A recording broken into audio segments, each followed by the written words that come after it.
Shit, the mic is not connected. No matter though, but like I was saying though, yo, welcome YouTube. So ynr.Skelly, bring y'all with my reaction back, with my first reaction back. Haven't been uploading, haven't been consistent, but I will though. Not gonna say every day, but most definitely consistency for sure. Like that's for sure. Because I'm gonna have vids dropping for y'all soon. All that, so just stay tuned, stay ready, and just know that we're gonna be, you feel me? Y'all gonna have content.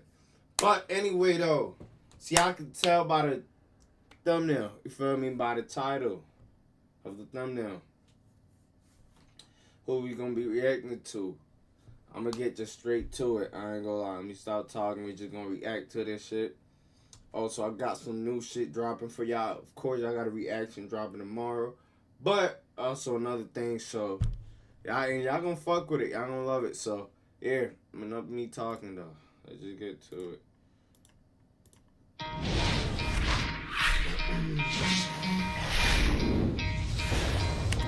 Jesus versus Buddha. Love versus non-detachment. Jesus is love. Buddha is detachment. Pretty much non-attachment. 3 a.m. You're staring at the ceiling. Your chest is tight. Your mind won't stop replaying the conversation. You grab your phone. No new messages. You type something. Delete it.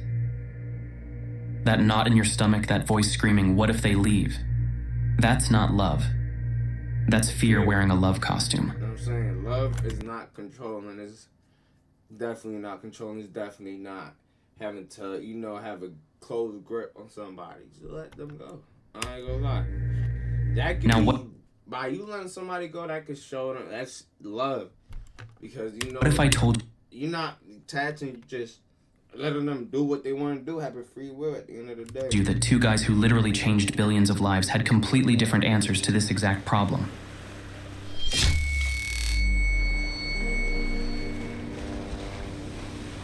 One said, love everyone, even your enemies. The other said, stop clinging to what you love most. Stop being to what you love most, I mean. So, which one was right? Which one y'all think? Put it in the comments. Me? My bad. Let me put this. Me though, I think both. I think you gotta have love, right? Because to love doesn't just mean giving some away or just showing. Love is an action, and sometimes you showing love is by you separating yourself from the people that are holding you back. That's a form of love. So, and that's also a form of detachment. So, it's like, I just agree with both of them. I feel like certain things you definitely have to detach, but also part of love, at the end of the day, that's what is creation. It's about loving. It's about being us together. So, it's like, that's what I'm saying. Life is really about balance. Yeah, they were both right. Kind of had a feeling. Life is really about balance, duality. Like I said, one of my things. Like, this, you always gotta know there's times where sitting down and you thinking is the best thing to do. But there's some times where you have to be in action and movement, and that's the best thing for you to do. So life is just about choosing the right choices at the right time. They were both right, and they point to something stronger together than apart. Today we're going to test the love philosophies of Jesus and Buddha, and by the end, you'll see why the answer isn't choosing between them. It's fusing them together. Let's go. Like I said, man, I'm just a genius. Oh. Yo, let me know if y'all watch. Let me know if y'all watch Stranger Things. I ain't gonna lie. Spoilers. I'm not even gonna spoil it, but that shit was tough. I fucked with it. Definitely, bro. They gotta bring that shit. Like, come on, we gotta wait until fucking Christmas, bro. Christmas for new episodes. Come on, man. You gotta do better. Anyway, though, get to it. If you've ever felt like modern relationships are a minefield, you're not wrong. Dating apps feel disposable. Instagram fuels comparison. You're told to be secure, but not clingy. To care, but not too much. 2,000 said duality. It's like crazy because I'm saying. years ago, two teachers looked at this exact human problem, this anxiety, this suffering, this fear of loss, and came up with radically different solutions. Jesus of Nazareth, a Jewish carpenter turned revolutionary preacher, said the answer was radical, unconditional, fearless love. Love. What that is, you love. If y'all don't know, for y'all probably something I do know. Unconditional love. It's just unconditional love. It's literally fucking self-explanatory. You love, even if they fucking stab you in the back, you still love them. But that doesn't mean that you will still be their friends, though. That just means that you will love them, that you don't hold no grudges, nothing from nobody. You know, you don't hate nobody. You don't hold shit to nobody. So big it includes your enemies. Love so strong you die for it. Buddha, a prince who walked away from everything, said the answer was non-attachment. Stop grasping. Stop trying to... And I feel like it's also trying to teach that... It's also trying to teach that, but in life, there's not only one right way, one path, but it's always multiple, like infinite different paths that you can take to whatever's your go-to. I feel like it's also a good thing that it's also explaining to y'all that there's not only one path that is right. There could be many of them that are right. Control. It's about which one you want to choose for. Outcomes. Love everyone, while clinging to no one. They weren't addressing different problems. They were solving the same puzzle from different angles. Both of them were rebelling against systems that made people suffer. See, against systems. And what was I talking about? That's what I mean. Jesus wasn't against the random people. He was going against the government. So, like, that's what I mean. But, like, people, y'all gotta wake up, man. The government, the niggas that y'all fuck with so hard, they don't give a fuck about what we eat, what we consume on a daily. And I mean not just food, I mean just with the mind, with everything that you see, with social media trying to distract you from the real things that are happening, from not social media is a distraction for you to not be able to think, for you to just be just scrolling or doing whatever, for you not think and really sit with yourself and understand yourself. Because if you do that, it's a lot of things which just come up with you naturally just being focused on yourself and not being on social media and just doing from afar, just trying to know things. Because like I said earlier, to know things is good, social media and all that, but it can also be used as a weapon for good and bad. I feel like it's both of them. Both of them saw how fear and scarcity thinking poisoned human connection. Both of them pointed toward a kind of love that sets you free. The question isn't which one was right. The question is, what happens when you combine them? That's what we're about to find out. Nature's love of Jesus. Amen. All right, let's talk about Jesus. Not the Jesus you see on stained glass windows or motivational posters. The actual historical guy, who was kind of terrifying to the people in power. See, people in power, what you're talking about, the elites. I'm gonna get y'all. Oh, I'm gonna get y'all. I'm really gonna get y'all, man. Y'all gonna see. But, anyways, that's what I mean, man. But us not rebelling against the government, we just let shit just keep happening and what is going on right now at the world. That's why I feel like we by us not doing nothing about it and just not even giving a fuck about it just because it's not true, doesn't mean it will eventually it will happen to you, gang. To your family, to cousins, to, it just Picture this. multiple people. So You're living in 1st century Judea. The Romans occupy your land. Your religious leaders are obsessed with purity laws. Who's clean, who's unclean, who you can eat with, who you can't even touch. And that's what I was talking about in our videos, man. If you look at a homeless guy and you don't think he has God within him, and you just look at him as a homeless guy, you just look at what's outside of him instead of what's inside of him, how he is, who he is, because no matter how we look on the outside, it doesn't reflect the inside. So it don't matter how somebody looks or people even caring about materialistic things, because that don't matter. Eventually, you're not going to have those things. So it's like Always, always treat everybody with love and respect and kindness. Don't ever think that you're better than somebody because of the way you dress or the way you look. It's not even about that. Like, what is the point of that? To get a little ego boost? Society runs on rigid boundaries. You stay with your tribe. You don't mix with outsiders, especially not Samaritans, a group the Jews considered heretics and enemies. Then along comes Jesus, and he tells this story that would have made everyone in the room deeply uncomfortable. It's called the Good Samaritan, and it goes like this. A Jewish man gets beaten by robbers and left half dead on the road. A priest walks by, sees him, and crosses to the other side. A Levite, another religious figure, does the same thing. They worry more about ritual purity than a bleeding stranger. Then a Samaritan, the enemy, stops, bandages the guy's wounds, takes him to an inn, pays for his recovery. Jesus ends the story with a question. Who is my neighbor? The answer, the outsider, the one everyone hated. Not a feel-good story, a demolition charge under tribal boundaries. Jesus was saying, your love can't have boundaries. You can't pick and choose who deserves compassion. You can't love your in-group and demonize everyone else. In the Greek of the Gospels, this love is called agape, unconditional goodwill. The kind of love that doesn't ask, what's in it for me?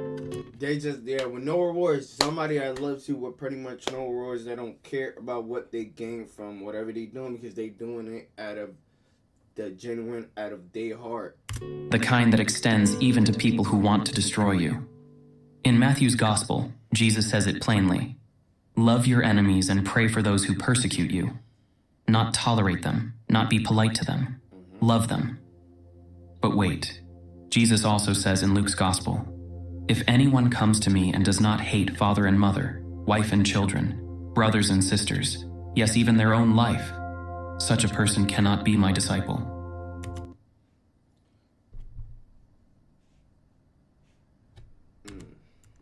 Interesting. Oh, fuck. Sane, right?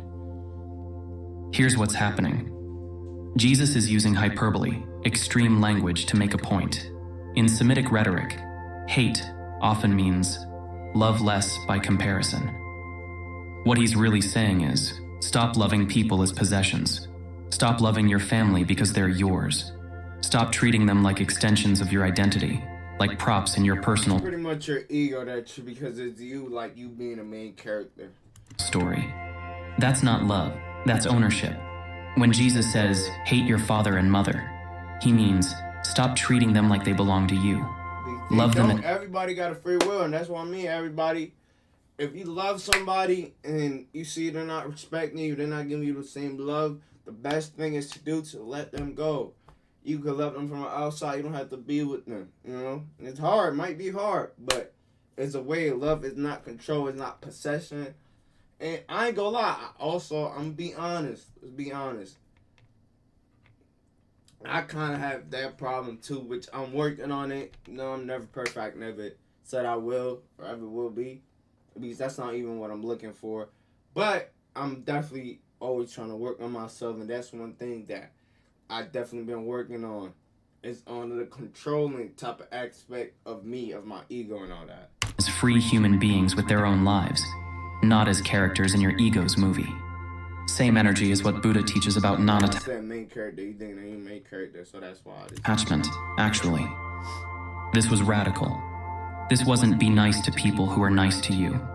This was love the people who hate you, who hurt you, who want you dead. And what happened to people who loved like this? Many paid a heavy price, persecution, even martyrdom. Jesus himself was executed, because love without boundaries is dangerous to systems built on control.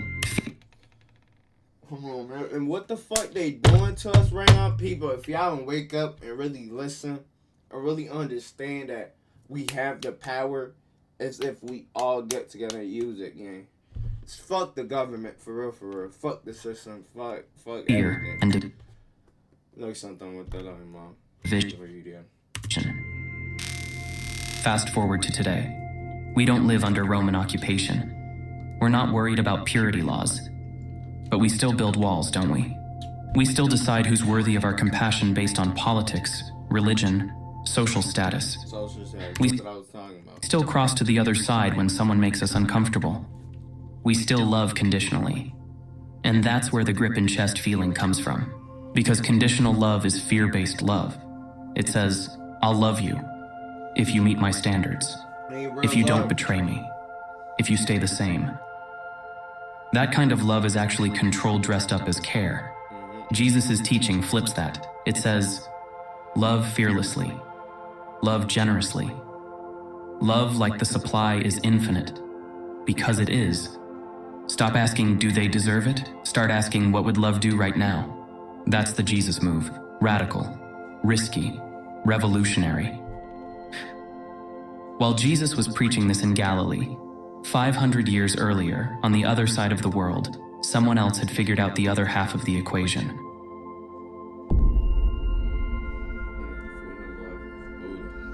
Let's rewind about 500 years before Jesus. In the ancient Shakya kingdom, near the Himalayan foothills, a guy named Siddhartha Gautama, born into royalty, raised in luxury, walks away from his palace, his wife, his newborn son, and goes searching for the end of suffering. Renunciation wasn't rejection, it was a quest to end suffering for all, including his family. After years of extreme asceticism and meditation, he figures it out. He becomes the Buddha, the awakened one. And his core teaching? Suffering comes from grasping. Let me tell you a little something too. Y'all probably noticed that, you know, how he got to be enlightenment is because also the help of a tree. He was under a tree. And that should tell y'all, man, be in nature, meditate with nature, connect with nature. It's not demonic, it's nothing weird, it's literally fucking nature, gang. No way you can say that's weird. Also, respect nature and love it, man, because it's so beautiful. It honestly, like, I will tell y'all, man, there's so many things that like nature just makes you feel so relaxed, so empowered, so just, it feels good to just be connected with nature. It just feels relaxing. It relaxes you, especially if you under stress, if you feel some type of way.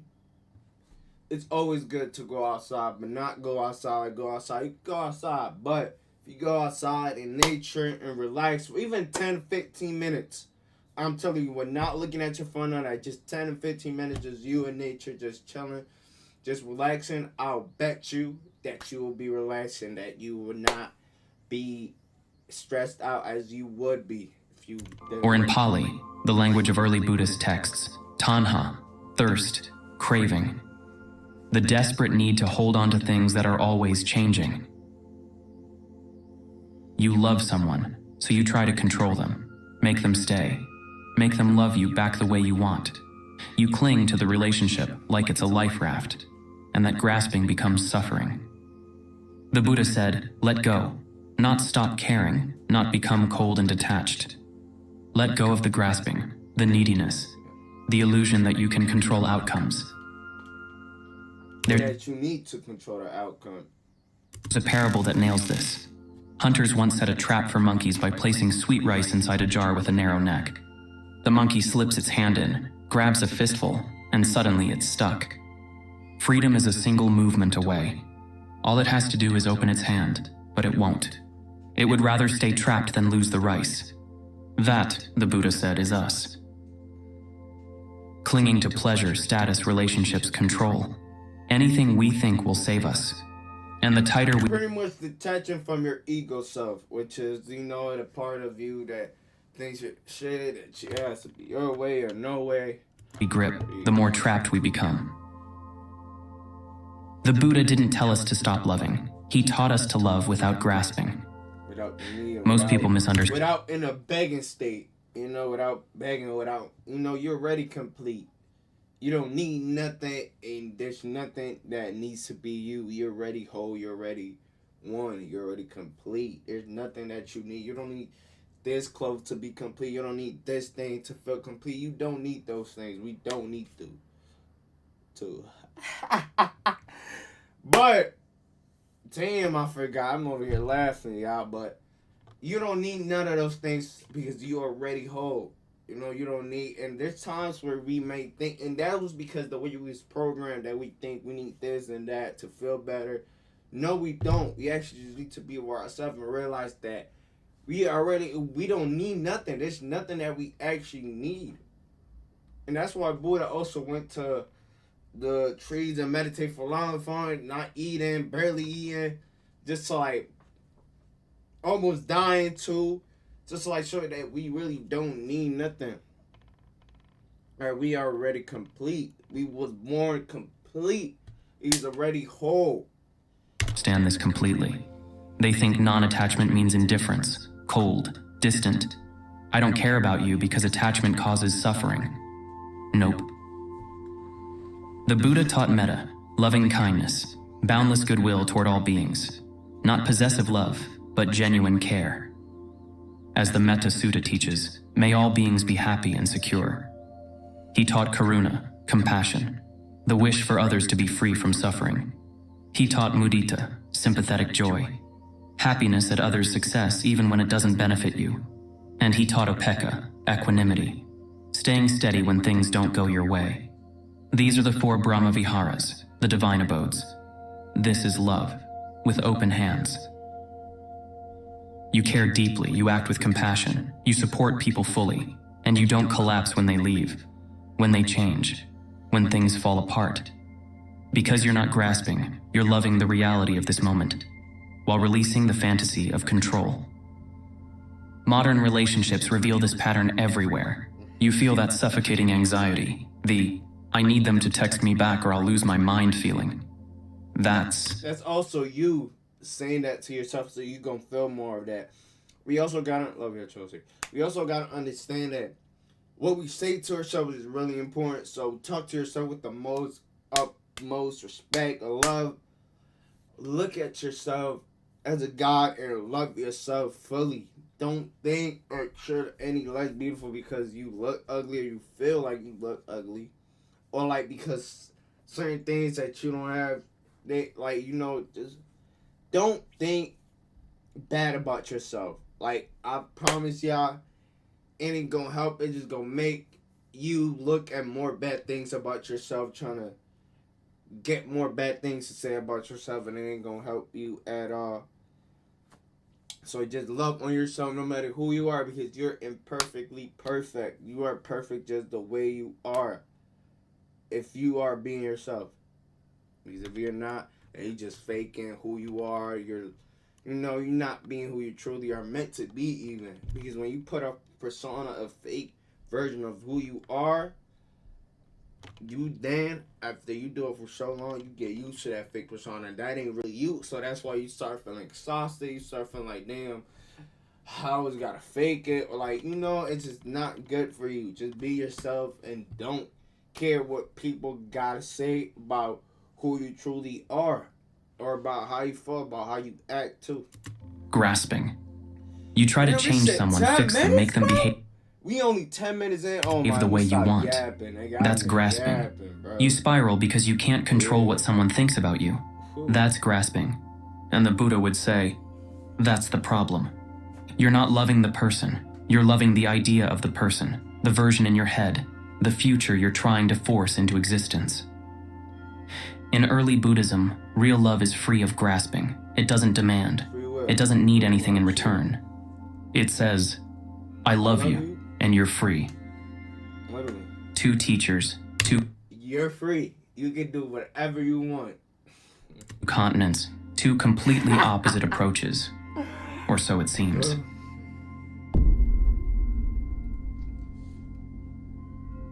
This is where everything changes. On the surface, these teachings seem like opposites. Love harder versus let go. Attachment versus detachment. But they're actually attacking the same enemy. Fear-based love. So here's the twist neither side saw coming. Jesus saw people suffering because their love was too small, wrapped in tribal boundaries, choked by fear of the other, rationed like it was scarce. Buddha saw people suffering because their love was too tight, clinging, grasping, crushing the very thing they were trying to hold. Jesus said, make love bigger. Buddha said, Make love looser. Same war, different weapons. What was Jesus rebelling against? A system where love had conditions, where you only cared for your tribe, where fear of the other justified cruelty and exclusion. His teaching was, stop making love scarce. Stop acting like compassion is a limited resource you have to ration. Love is infinite. It don't take nothing for you to be kind, for you to help somebody else. It don't take nothing every day to just tell somebody, you look beautiful today, you look good, are you having a great day? I don't even know that, but just some, like a little tiny things about really does matter. The little things really does matter, especially, you know what people go through when they have, so like they probably going through a bad moment, and you just tell them that little thing, it'll make them feel way better. It would just switch how they feel about their day. It freely, fearlessly, without keeping score. What was Buddha rebelling against? A system where people suffered because they couldn't let go, where grasping for status, for permanence, for control caused endless anxiety and pain. His teaching was, stop grasping, stop trying to freeze reality. Everything changes. Love within that truth. Don't fight it. And here's where it gets powerful. What if you could love with the fearlessness of Jesus and the freedom of Buddha? What if you loved people fully, while holding them loosely? What if you gave everything, while grasping nothing? That's not a contradiction. That's the whole point.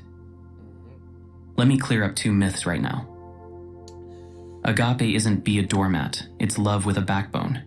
Detachment isn't careless, it's clingless.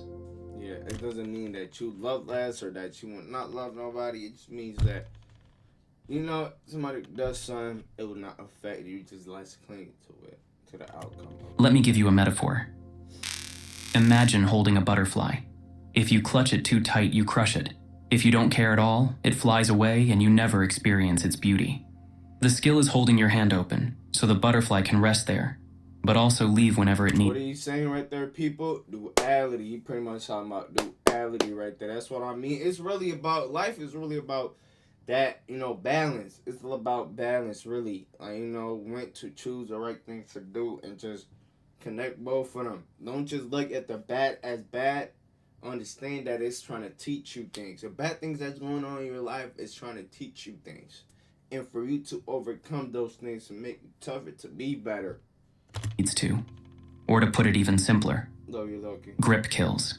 Apathy starves. Open hands let love breathe. That's the fusion. You love with an open palm. You care deeply. Jesus-level care, the kind that shows up, that sacrifices, that acts with compassion. But you don't grip. You don't demand. You don't collapse when things change. You trust. You let go. You release the outcome. And that's where real freedom lives. Now this raises a wild question. Did Jesus and Buddha's teachings ever cross paths? Scholars debate this. We know there was contact between the Greco-Roman world and Buddhist India. Alexander's conquests, the Silk Road, Greco-Buddhist kingdoms in places like Bactria. Some historians think Christian monasticism borrowed from Buddhist practices. Others think it's coincidence, similar problems producing similar solutions. We explored this connection in our video. There's no such a thing as coincidence, whatever that bitch word is. Holy shit, mud. There's not such a thing as that, as it just happened or luck, because it was meant to happen. No such thing as that. Was Jesus a bodhisattva? Love you, Michael. And the parallels are wild. Early Christian monasticism, Buddhist meditation practices, even the concept of selfless compassion, eerily similar. The parallels are fascinating. The evidence is suggestive, not conclusive. But maybe that's not the point anyway. Maybe the point is that when you strip away the cultural packaging, when you go deep enough into the human heart, you find the same wisdom. Love without fear. Love without clinging. Love that sets you free. Jesus and Buddha were both pointing at the same moon, using different fingers. And now, 2,000 years later, we get to use both. So how does this actually work? How do you love like this in real life, in the messy chaos of modern relationships? Let me show you.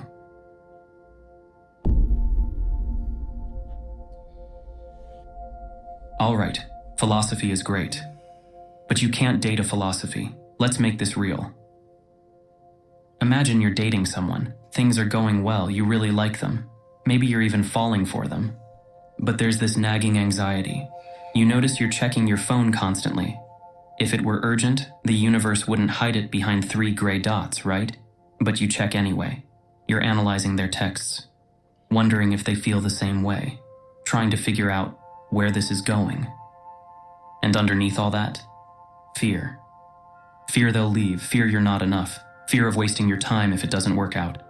That fear makes you grip tighter. You get clingy. You need reassurance. You start subtly, or not so subtly, trying to control the relationship.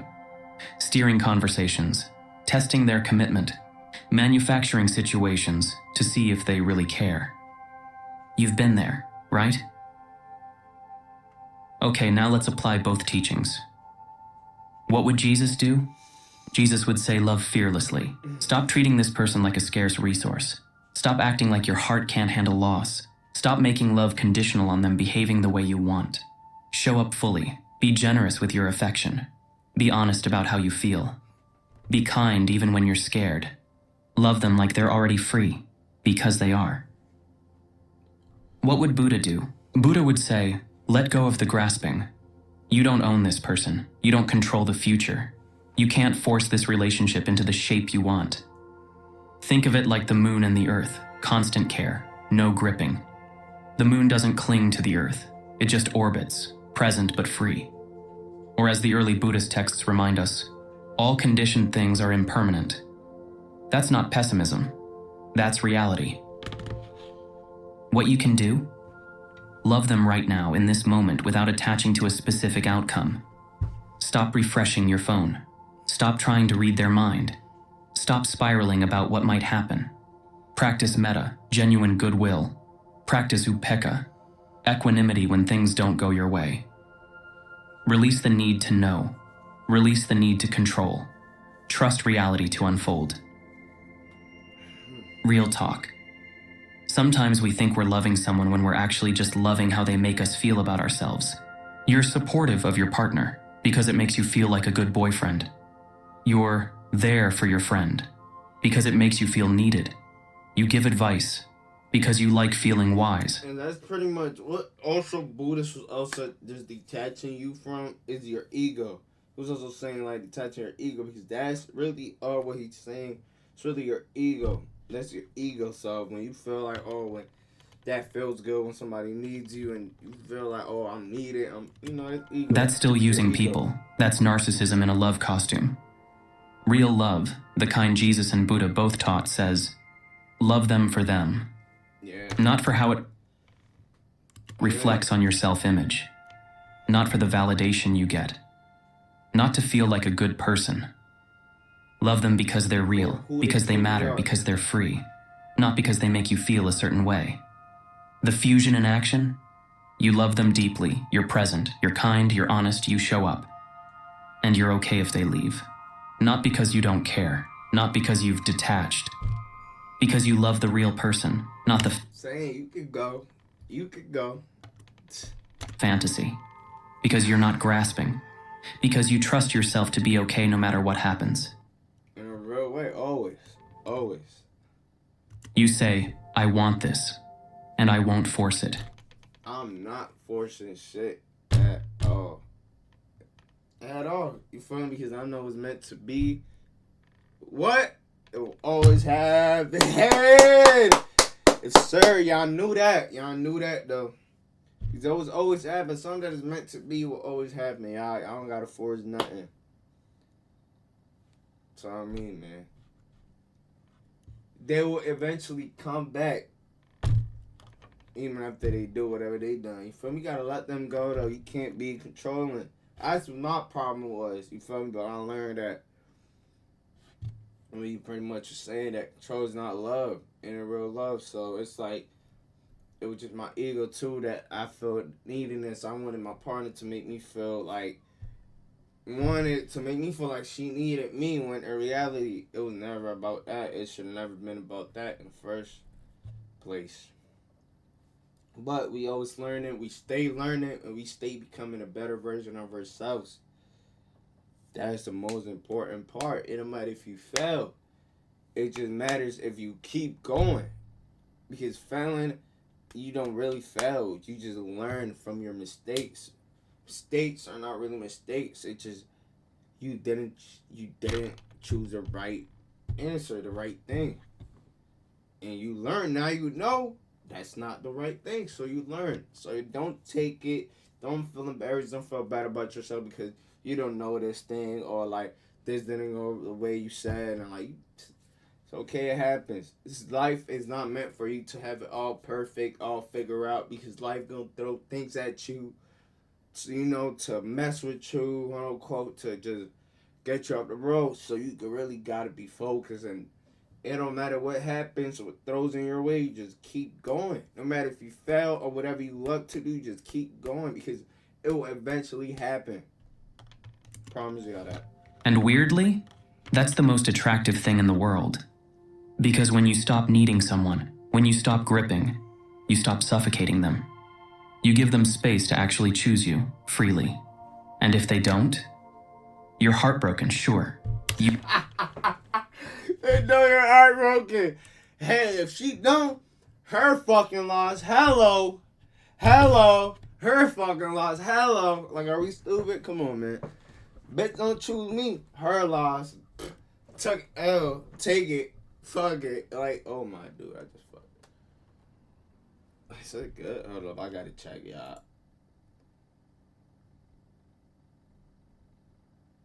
Okay, I just hope that shit good. Fuck it.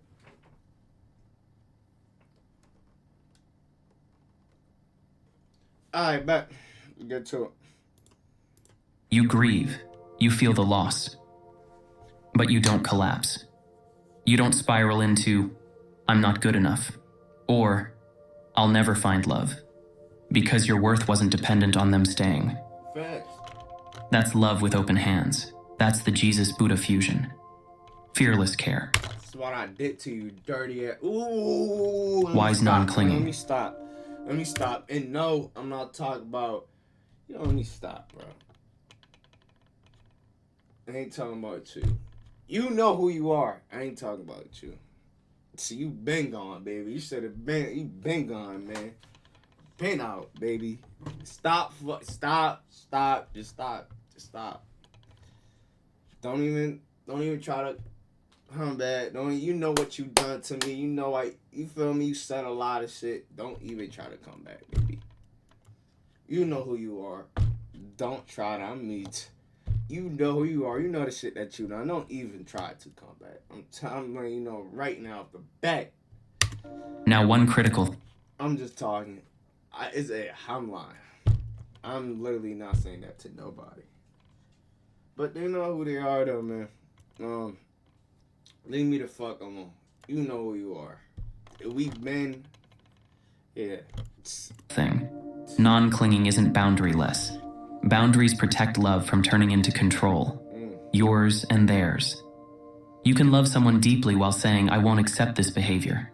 You can be compassionate while walking away from what hurts you. Open hands doesn't mean weak hands.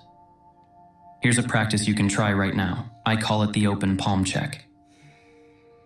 Before you send that text, before you have that conversation, before you make that decision, pause. Name the fear. What am I actually afraid of? Breathe for 5 counts. In, out. Hold up, bro. Screenshot? Like, first thing you seen my shit. A screenshot? This is a whole different person. A screenshot? You saw the big balls. Fucking program. The program itself sent you a message, bitch. Ooh, let me not. You a queen. Hey, you just gonna screenshot? Hey, man. Oh, man, you gonna strike fucking 5, baby. Unclench your hands. Physically open your palms. Feel the release. Speak one honest sentence. Not the manipulative version. Not the fearful version. The true version. right. Then act. Not from neediness, not from scarcity, not from fear. From love. From trust. From freedom. And if you need to set a boundary, use this I feel, I need, I will, if that need isn't met. Simple, clear. Protects you without controlling them. That's the practice. And it works for friendships, family, work relationships. Anywhere you catch yourself grasping. Open the fist. Love with the palm. Fearless. Free. That's the Jesus Buddha way.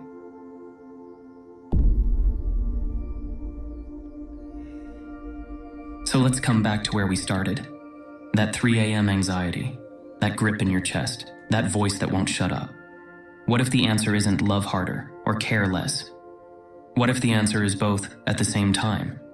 Jesus and Buddha weren't teaching opposite things. They were teaching complementary truths. Jesus teaches you to love fearlessly, to give without keeping score, to care for enemies. To give without keep, to not look for a reward when you loving somebody. To show up fully even when it's risky. Buddha teaches you to love freely, to release the grasping, to trust impermanence, to stay steady when things fall apart. Put them together, and you get something powerful. Love that's... Pretty much don't care. If you can control it, don't give it your emotions. Like, you know, if you can control whatever is happening, don't even give your emotion. It's out of your control, so it don't matter. The only thing you can control is yourself, how you feel, how you react to it. Both fierce and free, passionate and peaceful, all in and okay with letting go. You love with open hands. And that's not weakness, that's mastery. Because the truth is, the strongest love doesn't grip, it doesn't demand, it doesn't collapse under pressure. It holds space, it stays present. It lets people be free. And weirdly, that's when real connection happens. When you stop trying to control the outcome, people can finally breathe around you. They can be themselves. They can choose you. Not because they're trapped, but because they genuinely want to. There's a line that captures this perfectly. Attachment says, be mine. Love says, be well. That's the difference. Attachment needs you to stay, to behave, to validate me. Love wants you to thrive, to grow, to be free. Even if that means leaving. Jesus and Buddha were both pointing toward that kind of love. And maybe, just maybe, they were both pointing at the same truth, the same moon, the same deep reality about how humans are meant to connect. We'll never know for sure if their teachings crossed paths, if there was some hidden exchange of wisdom along the Silk Road, if Jesus sat with Buddhist monks during those missing years. We covered that I think he went to Egypt in a previous video if you want to go deeper. But I think that's the wrong question anyway. The right question is, what if they were both right? What if you don't have to choose? What if you can love like Jesus and let go like Buddha? What if the third path, the fusion, is the one that actually sets you free? Now look, is there more to this than we can fully grasp? Is divine love, Buddha nature, whatever you want to call it, bigger than our concepts? Probably. Yeah. But we don't need to solve the cosmic mystery to practice love today. We don't need perfect understanding to take the next step. Look, I'm gonna be real with you. I've failed at this 1,000 times. I've been the person gripping too tight. Same. It happens, man. And that's what I literally was talking about earlier, man. Life is about learning from our mistakes and not feeling bad about our mistakes, man. That's how we learn. That's how we become a better us. You feel me? A better you.